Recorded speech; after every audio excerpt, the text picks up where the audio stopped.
Penjelasan 4 perang di dunia shinobi. Ada banyak pertarungan dan pertempuran yang dihadirkan di sepanjang cerita karya Masashi Kishimoto ini. Namun, dari semua pertempuran yang disuguhkan dalam ceritanya yang paling berkesan dan paling banyak menyita perhatian para fans adalah Perang Dunia Shinobi. Namun, apa sebenarnya Perang Dunia Shinobi? Apa yang jadi pemicunya? Dan seberapa besar dampaknya? Perang Dunia Shinobi pertama. Perang Dunia Shinobi pertama kali terjadi ketika desa Konoha sudah mulai didirikan oleh Madara Uchiha dan juga Hashirama. Ini menjadi konflik besar pertama yang melibatkan 5 negara shinobi besar, termasuk negara api. Apa yang kemudian jadi penyebab perang ini? Menurut cerita kilas baliknya, semuanya dikarenakan perebutan sumber daya. Seluruh desa ninja yang ada di kelima negara besar saling berebut sumber daya yang ada. Tidak jarang sumber daya dari suatu negara dicuri oleh negara lainnya dengan harapan negara atau desa mereka berubah menjadi kuat. Dalam momen ini, Tobirama Senju harus menjadi korban setelah mengorbankan diri demi timnya. Efek peperangan yang mengerikan akhirnya menghentikan pertempuran tersebut. Perang Dunia Shinobi kedua. Meskipun sudah ada tanda tangan perdamaian dari kelima negara sebelumnya, ternyata pertempuran di antara negara dan desa shinobi kembali terjadi. Perang Dunia Shinobi kedua diketahui terjadi karena beberapa negara bekas peperangan sebelumnya berusaha untuk bangkit kembali dari keterpurukan. Sayangnya, cara yang mereka lakukan justru menjadi pemicu perang dunia lainnya.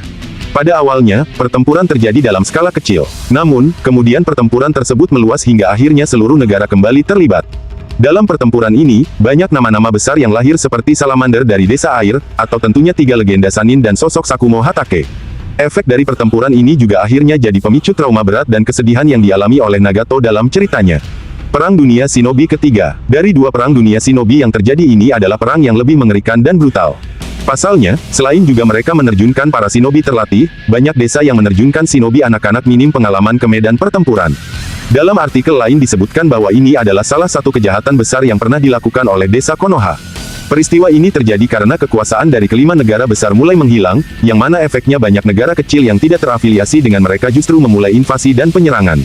Seperti sebelumnya, peristiwa ini diawali dengan penyerangan dan pertempuran kecil sebelum kemudian meluas dan jadi melibatkan banyak pihak. Beberapa nama epik muncul seperti Minato Namikaze, yang berhasil membunuh 1000 musuh, serta sosok Kakashi, Rin, dan bahkan Obito Uchiha. Momen ini jadi awal mula balas dendam besar yang dilakukan Obito. Perang Dunia Shinobi keempat. Ini adalah salah satu momen pertempuran yang paling populer, paling ikonik, dan juga paling masif. Namun, berbeda dengan perang sebelumnya, dalam peristiwa ini seluruh negara shinobi justru bersatu dan membentuk sebuah aliansi ninja. Mereka bersatu untuk menghadapi musuh yang sama yaitu Madara Uchiha. Pertempuran ini bisa dibilang berlangsung selama beberapa fase. Pertempuran pertama berlangsung selama 2 hari, ketika berhadapan dengan Madara. Kemudian, pertempuran kembali terjadi untuk kedua kalinya di mana Obito bekerja sama dengan Madara berusaha menghancurkan seluruh dunia shinobi. Dalam momen ini pula, para fans kemudian diperkenalkan dengan sosok Kaguya Otsutsuki yang dibangkitkan oleh Black Zetsu. Salah satu momen epik dalam pertempuran ini adalah bagaimana Sakura, Sasuke, dan Naruto bersatu untuk menyelamatkan dunia.